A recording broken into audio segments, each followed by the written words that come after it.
De ahí nos encontrábamos más seguidos también en el tren, siempre buscaba a ver si lo veía Alejandro. Y bueno, por ejemplo, y gracias a Alejandro, tenemos al hermano Horacio también que vino por parte de él lo conocía, no sé cómo se conocía, pero a través de otro hermano, es una cadena, ¿sí? Y bueno, quiero darle la bienvenida a Alejandro y bueno, gracias Alejandro por estar aquí, compartir la palabra.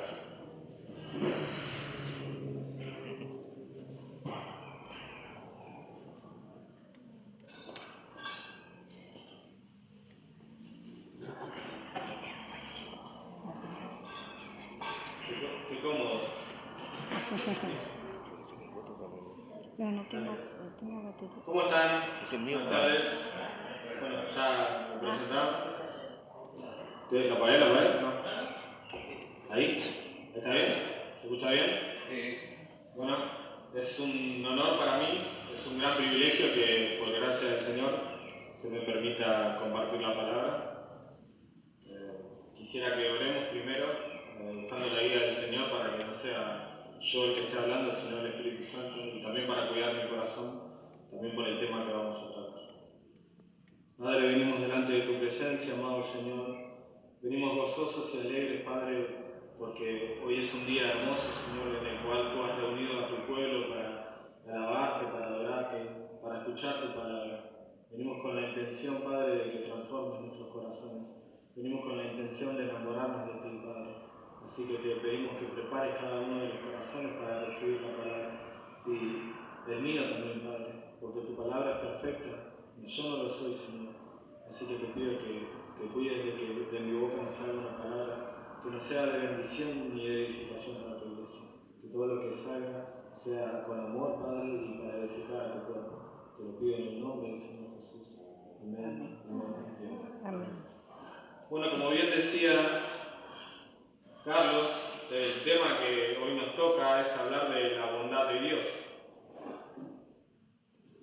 Muchas veces entendemos la bondad de Dios o el término bueno desde una perspectiva humana, ¿no? ¿Cuándo algo es bueno? Cuando lo comparamos con algo que es malo, ¿no? Entonces, si esta cosa que yo tengo acá rinde las características para ser bueno, yo le doy el tilde, el aprobado de que es bueno, ¿no? Pero no es así para con Dios. ¿Por qué? Dios no tiene sus 10 mandamientos para que yo le vaya poniendo las tildes a Dios y diga, bueno, Dios cumple con estos requisitos, Dios ahora es bueno, ¿sí? Nosotros lo que voy a intentar hacer, vamos a leer un versículo de Romanos, vamos a leer el contexto de ese capítulo, pero nos vamos a centrar en una parte crucial de Romanos 2, versículo 4.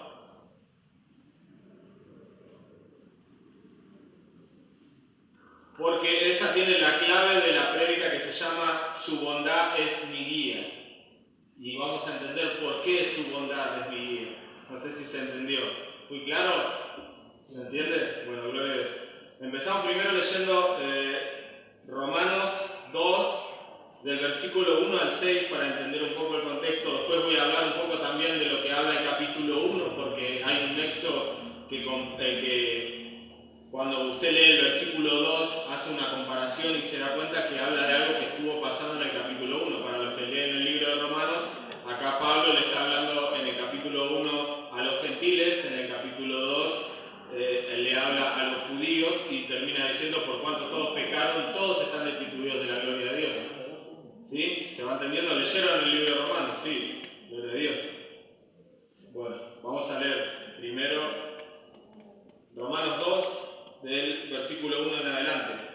Por lo cual eres inexcusable, oh hombre, quien quiera que seas, tú que juzgas, pues en lo que juzgas a otro te condenas a ti mismo, porque tú que juzgas haces lo mismo, mas sabemos que el juicio de Dios contra los que practican tales cosas es según verdad. ¿Y qué piensas esto, oh hombre, tú que juzgas a los que tal hacen y haces lo mismo? ¿Qué tú escaparás del juicio de Dios? ¿O menosprecias las riquezas de su benignidad, paciencia y longanimidad, ignorando que su benignidad te guía al arrepentimiento? pero por la dureza de tu corazón, por la dureza y por tu corazón no arrepentido, atesoras para ti mismo ira para el día de la ira y de la revelación del justo juicio de Dios. Vamos a darle un poco de contexto para que se entienda. En el capítulo 1, por el versículo 18, Dios empieza hablando, Pablo empieza hablando de la ira, ¿no? Porque la ira de Dios se revela desde el cielo contra toda impiedad e injusticia de los hombres, deteniendo con injusticia la verdad, ¿no? Que su eterno poder y deidad se hace claramente visible por las cosas que Él creó, ¿no? Son personas que no especifica el texto si eran creyentes o no creyentes, si escucharon alguna vez el Evangelio o no escucharon el Evangelio, pero da detalles de que esas personas, habiendo conocido a Dios, no le glorificaron como a Dios, sino que se envanecieron, cometieron toda clase de inmundicias y de pecado, y Dios los entregó a una mente reprobada, profesando ser sabios, se hicieron necios. Y termina diciendo en el versículo 32, después de dar una lista de los pecados que cometían estas personas, en el versículo 32 del capítulo 1 termina diciendo: quienes habiendo entendido el juicio de Dios, que los que practican tales cosas son dignos de muerte, no solo las hacen, sino que también se complacen con los que practican. Ahora las preguntas que me vienen a esto es si esas personas en algún momento se congregaron, si en algún momento escucharon el Evangelio, si se seguían congregando o si simplemente escucharon y lo negaron. Porque el versículo dice: quienes habiendo entendido el juicio de Dios, que los que practican tales cosas son dignos de muerte. O sea, ellos fueron expuestos a la verdad y aún así la desecharon. ¿Cuántos de nosotros conocemos a personas a las cuales le hemos predicado el Evangelio y aún así la han rechazado y siguen viviendo esa vida pecaminosa en la cual nosotros, que hoy estamos en la luz de Cristo por su gracia y por su misericordia, empezamos a decir: ese sigue cometiendo ese pecado, sigue todavía en esa perdición y sigue cometiendo alguna de los pecados que muestra en la lista Pablo desde el versículo 29 al 31, ¿no? Eso para darle un poco de contexto. ¿Se entendió el contexto? Gloria a Dios.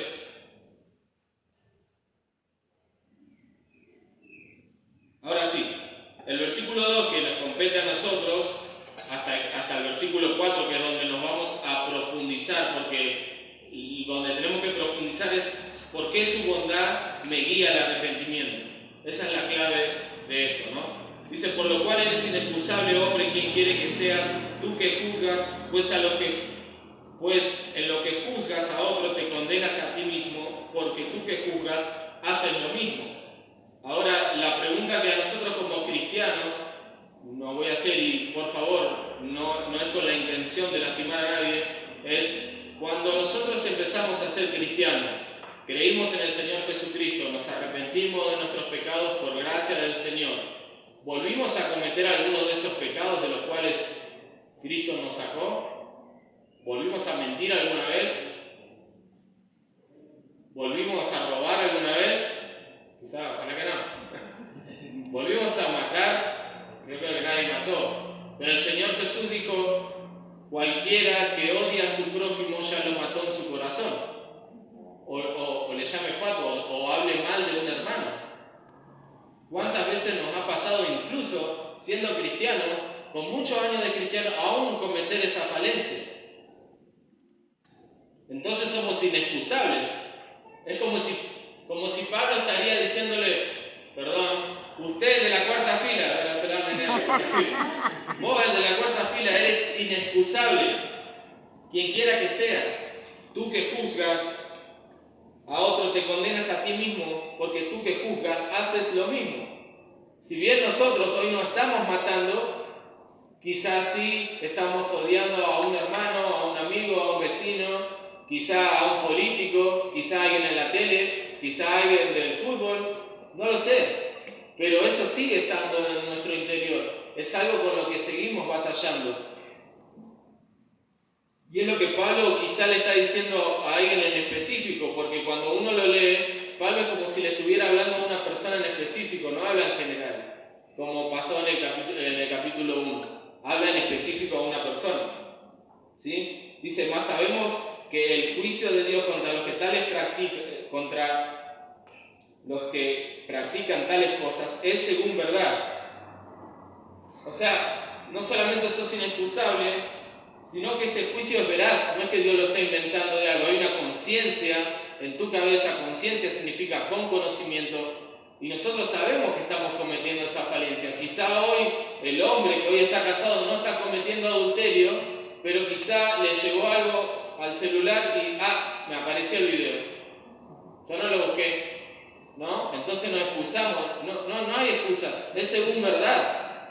El Espíritu Santo, como decía el hermano, es el que nos guía a toda santidad y te está diciendo en ese momento, vos le diste clic, miraste unos segundos y ya pecaste.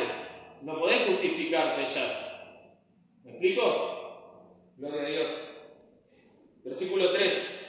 Y piensas esto, hombre, tú que juzgas a los que tal hacen y hacen lo mismo, ¿qué tú escaparás del juicio de Dios?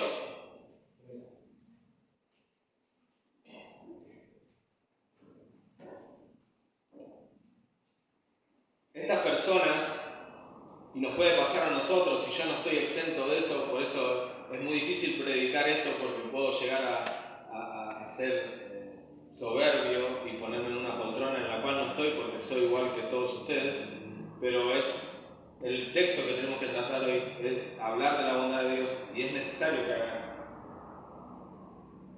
Versículo 4 dice, o menosprecias las riquezas de su benignidad, paciencia, longanimidad, ignorando que su benignidad nos guía al arrepentimiento. Y este es el tema que nos compete a nosotros. ¿Por qué su bondad me va a guiar al arrepentimiento? Hay que hacer una diferencia entre paciencia y longanimidad. Cuando aparece longanimidad, en la traducción es tardo para la ira. Y voy a hacer una serie de preguntas en base a la bondad de Dios para que empecemos a pensar cómo esa bondad de Dios se refleja en nuestra vida a diario y nosotros pasamos desapercibida esa bondad, porque como es muy común, no la tenemos en cuenta. Pero, ¿por qué quiero hacer una diferencia entre paciencia y longanimidad? Porque longanimidad, que es tardo para la ira, Dios a mí me está viendo, o a la persona que no está en Cristo, la está viendo como un delincuente. Él es tardo para aplicar esa ira. Y en la paciencia Él me ve como su hijo amado. Hay una diferencia entre la paciencia y la longanimidad, que es tardo para la ira. ¿Se va entendiendo? Ahora después van a entender. Sé que es complicado, pero tengo que hacer la base esta para que se entienda. Bueno, vamos a hablar de por qué su benignidad me guía al arrepentimiento. Y ahora vamos a escudriñar solamente el punto de la bondad y vamos a volver a salir del texto y se va a explicar por sí solo. Dios es bueno en esencia, ¿no? Recién hablamos que para que nosotros digamos, uy, qué buena este vaso de agua o qué bueno el café que yo tomo, tiene que rendir unas características para que yo diga que es bueno. En el caso de Dios no es así, porque sus atributos son perfectos. Su bondad es la perfección de todos sus atributos. Yo no puedo agregarle a Dios, me gustaría que Dios fuera más esto. No, Dios es demasiado severo en tal cosa. No hay algo que yo pueda agregarle o quitarle, porque Él es bueno y perfecto. La perfección de Dios es su bondad. ¿Se entiende? ¿Sí? Entonces, Dios no es que tiene cierta cantidad de bondad. Él es bondadoso. Él es la bondad en esencia. Es una perfección completa y sus atributos y sus características actúan en perfecta armonía. Nosotros a veces decimos que Dios es bueno porque me dio esto, Dios es bueno porque me dio un trabajo, Dios es bueno porque mi familia está sana, Dios es bueno porque pude llegar hoy a la iglesia y damos una lista. ¿Qué pasa si Dios no te da esa lista y te da toda la lista contraria? ¿Dios deja de ser bueno? ¿No? Entonces, ahí podemos decir que Dios es bueno en esencia porque es su naturaleza. ¿Sí? Ahora vamos a recorrer la historia de la bondad de Dios. ¿Cuándo Dios empieza a manifestar su bondad en la tierra? Con la creación. Cuando Él empieza en la creación, empieza a darle propósito a todas las cosas. Le da el ser y le da un propósito. Él empieza a manifestar su bondad. Él estaba en la eternidad y cuando Él empezó a crear las cosas empezó a manifestar su bondad. ¿Sí? ¿Me siguen? Génesis 1:31. Vamos a buscar, por favor, Génesis. Muy conocido el versículo.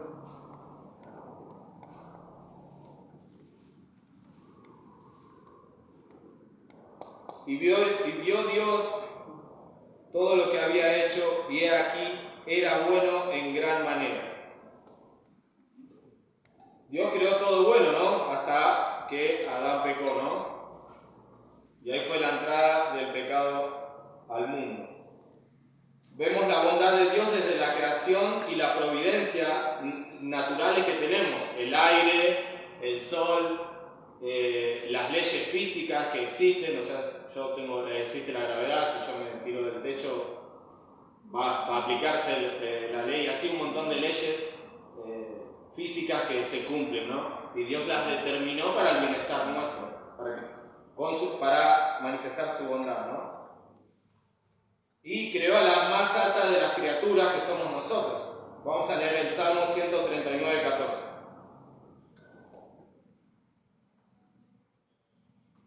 Salmos 139:14.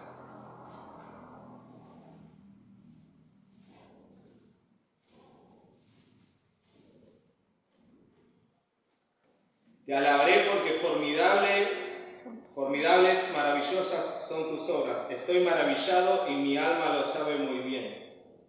Acá el salmista está gozoso de lo perfectamente que él fue creado, porque su foco estaba puesto en que Dios lo había creado él. Nosotros, viviendo en este mundo, y desde chiquitos nos ha pasado que nos han puesto hashtag, ¿no? Nos han puesto etiquetas. Nos han dicho, ahí va el que no puede, el que no sabe, aquel es un vago, aquel nunca va a llegar a nada. Vos, y te van poniendo etiquetas todo el tiempo. ¿Hace cuánto que te vienen poniendo etiquetas? Personas, quizá de la iglesia, quizá de afuera, quizá algún pariente, quizá algún vecino, quizá la misma sociedad. El argentino es mano larga, ¿no? Entonces ya... hashtag, caes en algún país, el argentino mano larga. Pero acá el salmista se está centrando en la bondad de Dios porque su hashtag lo puso el Señor, ¿no? Yo estoy creado maravillosamente. Yo no soy una porquería, no soy una basura como dicen otros. Si bien he cometido pecado como todos hemos cometido, nosotros en Cristo no nos centramos en lo que nos dijeron todas las otras personas. Nos vamos quitando esas etiquetas que nos van poniendo y vamos siendo más conforme a la imagen del Hijo, ¿no? Ahora somos justos. ¿Cuántos justos hay acá? Amén. ¿Cuántos santos hay acá? Amén. Amén. Ya no somos más los que nos decían, ahí viene Carlos, ahí viene Horacio, aquel no sabe. No, ya no somos más esas personas. Somos totalmente diferentes. Ahora, ¿cuán perfecto hizo Dios a estas personas? ¿Cuán adecuadas son nuestras manos para el trabajo? ¿Cuán adecuados son tus ojos para ver la belleza de las cosas que Dios creó? ¿Cuán adecuados son tus paladares para sentir todos los diferentes gustos de las cosas que Dios ha creado? ¿Cuán hermosos son los sonidos de los pájaros que uno escucha o la alabanza que hemos cantado hace un rato? El poder leer su palabra. ¿Cuántos detalles amorosos el Señor tiene? Y a veces lo pasamos desapercibido y vivimos el día a día en automático. Y cuando hacemos una pausa y empezamos a pensar en su bondad, decimos, wow, Él me ama. Él me ama de verdad.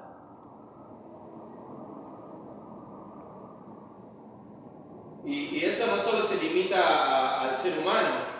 Dios alimenta hasta la más pequeña de las criaturas y hasta la más grande.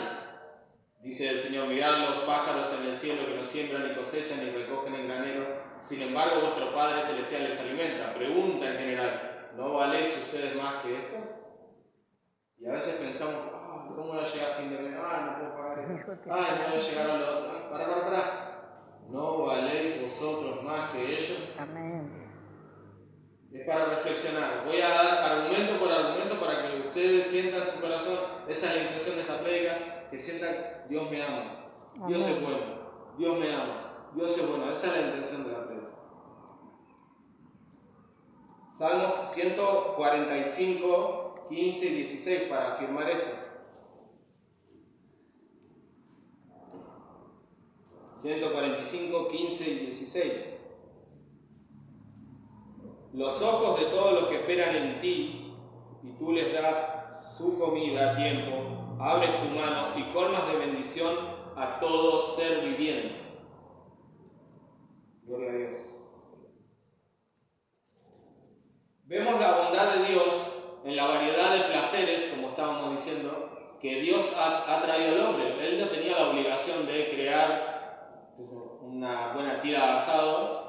Podría haber hecho que comamos un material gris que no tenga sabor como un animal y estar alimentados igual. Él no tenía la obligación de hacer a las frutas de todos los diferentes colores, con todos los diferentes sabores y que sean todos nutrientes para nosotros. No tenía la obligación de hacerlo, sin embargo lo hizo para deleitar tu boca cuando pruebas sus sabores. Lo mismo con la vista de los paisajes, cuando estás viendo a tu esposo y dices: uy, qué lindo es mi esposo, uy, qué linda es mi esposa, uy, qué lindos son mis hijos, ¿no? El deleite de tus ojos, de lo que uno siente con las manos, los sonidos de los pájaros. Él no tenía la obligación de eso, sin embargo hizo todos esos deleites para apuntar a un deleite mayor. Esa es la intención de cada deleite. ¿Y cuál es ese deleite mayor? El cual nosotros como cristianos tenemos que apuntar a deleitarnos en eso. Es nuestro Señor Jesucristo. Dios no nos dio perdón. No tire la piedra. No nos dio perdón. No nos dio amor. No nos dio salvación y un montón de cosas más. Él nos dio a su Hijo. Es todo. Y todo está en Él. Amén. ¿Viste lo bueno que Él te dio? Te dio a su Hijo, te dio todo, está todo en Él. Y vamos a explayarnos más en eso. Antes de llegar a ese punto, vemos la bondad de Dios cuando transgredió la ley. Adán pecó, ¿no? Dios no empezó con su ira y aplastó directamente a Adán, sino que introdujo un régimen mixto de justicia y de misericordia. No aplicó directamente la ira. Y a veces con nosotros es igual. Misericordia, misericordia, misericordia. Pregunta: ¿cuándo Dios empezó a amarte? ¿Cuando te arrepentiste? Siempre. ¿De qué? Que estaba en el vientre de mi madre. Desde antes de la fundación del mundo. Incluso antes. Antes. Con amor eterno te he amado, por lo tanto te prolongué mi misericordia. Si el amor es eterno, no está regido en el tiempo. Claro. Dios te ama antes de crear todo el universo y te prolongó su misericordia y te la prolonga a diario en la paciencia, no la longanimidad, que es tardo para la ira, que ve a la persona como criminal esperando que su ira caiga en algún momento. Es la paciencia que tiene con su Hijo amado, no queriendo que se pierda y queriendo que cada vez sea más conforme a su Hijo. Y cada vez le va mandando bondad tras bondad, misericordia tras misericordia, amor tras amor, paciencia tras paciencia. Él te ama y quiere lo mejor para vos. Gloria a Dios. Esta introducción del régimen de juicio y misericordia, a la final nos vamos a dar cuenta que la misericordia va a ganar sobre el juicio. Vamos a leer Santiago 2:13.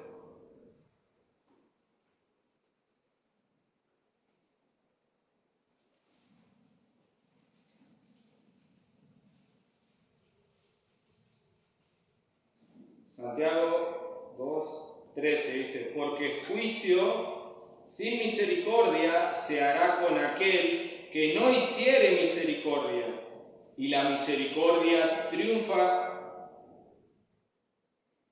sobre el juicio. Sobre el juicio. Porque juicio sin misericordia se hará con aquel que no hiciere misericordia. Ahora volvemos al punto que decía Pablo al principio, en los primeros versículos.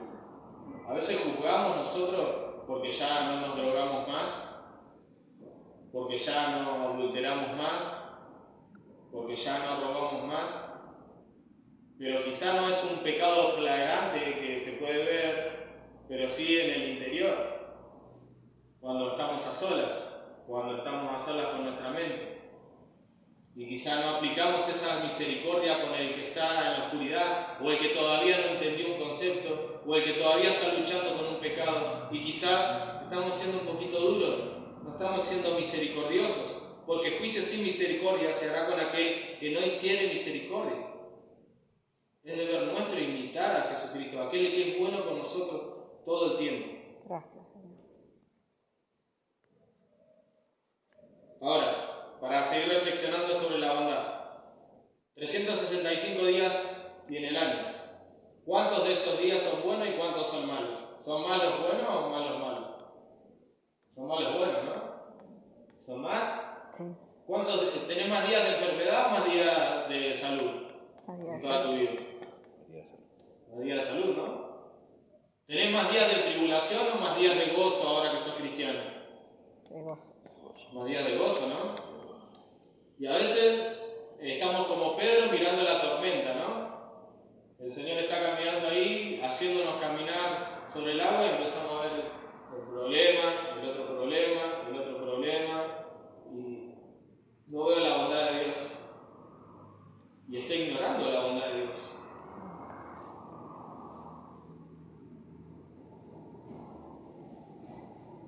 Esta bondad de Dios se manifestó con mayor esplendor con la venida de su Hijo Jesucristo. Gálatas 4:4.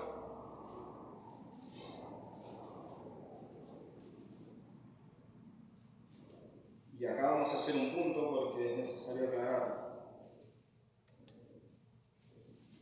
Pero cuando vino el cumplimiento del tiempo, Dios envió a su Hijo, nacido de mujer y nacido bajo la ley. El Señor en su providencia nos envía lo más maravilloso que ha recibido toda la humanidad, que usted ha recibido en su corazón desde el día que se arrepintió de sus pecados por gracia del Señor Jesucristo, que es nuestro amado Señor Jesús, que es donde están todas las cosas. Ahora, la pregunta que yo quería hacerle, ¿por qué dice bajo la ley? ¿Qué significa estar bajo la ley? ¿Han escuchado el versículo de Romanos 6:14, ¿no? No estamos bajo la ley, estamos bajo la gracia. ¿Cómo se entiende eso? Muchos dicen, no, ya hay leyes que no hay que cumplir, no estamos bajo la gracia, podemos pecar o podemos estar liberados de muchas estructuras, ¿no? Pero esa gente es como esa persona que no le gusta la policía, ¿no? Que no le gusta la ley. Ahí viene la yuca, ahí viene la policía, ¿no? Y cuando uno le habla de la ley de Dios, no, estoy bajo la gracia, no me vengas con la ley, venime con el amor de Dios. Pará, pero vamos a leer Romanos 6:14, ¿no? Si no me equivoco, alguien lo corrija, ¿no?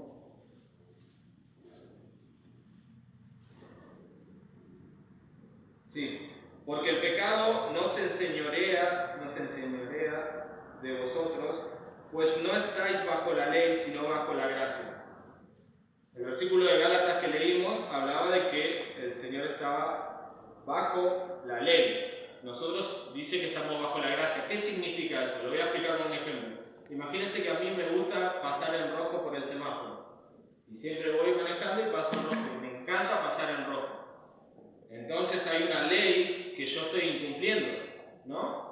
El peso de esa ley está sobre mí. Hago esta seña para que se entienda, ¿no? Está sobre mí el peso de la ley. Yo estoy bajo el peso de esa ley porque no la puedo cumplir, porque me encanta pasar en rojo. Ahora, ¿qué pasa si mi corazón cambia y me gusta pasar en verde? ¿La ley sigue estando ahí? Sí. Sí. Pero ahora, por gracia, yo puedo cumplir la ley. Es lo que pasa con nosotros. La ley sigue estando ahí. Los 10 mandamientos hay que cumplirlos. Pero ahora tengo la gracia y el poder del Espíritu Santo que obra en Alejandro y le dice, esto no te conviene, esto no te es lícito. Escrito está, escrito está, escrito está. Amén. Y es una lucha eso también. Amén. Pero ¿se entendió lo que significa bajo la ley, bajo la gracia? Amén. Sí. Gloria a Dios. Entonces este Señor que vino bajo la ley, ¿por qué era necesario que mi Señor, nuestro Señor Jesús venga sobre la ley? Porque Él tenía que cumplir y vivir la vida perfecta que usted y yo no pudimos vivir. Porque en otros tiempos ese cartel que te ponían era verdad. Porque éramos eso, ¿no? Ese hashtag que te ponían ahí viene el Ale, el borracho ese, lo que sea. Era verdad. Y tenía que venir alguien de inmenso valor a cumplir los mandamientos y la ley que nosotros no pudimos cumplir. Por eso era necesario que sea bajo la ley. Y esta manifestación fue para salvación, según Tito 2:11.